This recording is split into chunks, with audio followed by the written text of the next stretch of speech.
ডিসেম্বরের গরমের জন্য তৃণমূল দায়ী।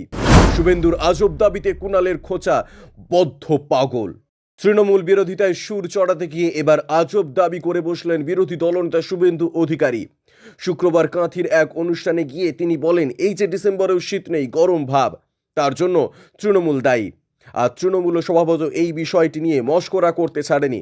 দলের মুখপাত্র তথা রাজ্য সাধারণ সম্পাদক কুণাল ঘোষ শুভেন্দুর এই বক্তব্যের ভিডিও করে বলেন, বদ্ধ পাগল, মাথার চিকিৎসা জরুরি। শুক্রবার কাঁথিতে ছিল প্রাক্তন সেনাকর্মীদের সমাবেশ। সেখানে আমন্ত্রিত ছিলেন শুভেন্দু অধিকারী। সেখানেই তিনি বলেন, এই যে ডিসেম্বর মাসে আজকে দাঁড়িয়ে আছেন, শীত লাগছে, আমার তো গরম লাগছে, এর জন্য দায়ী টিএমসি।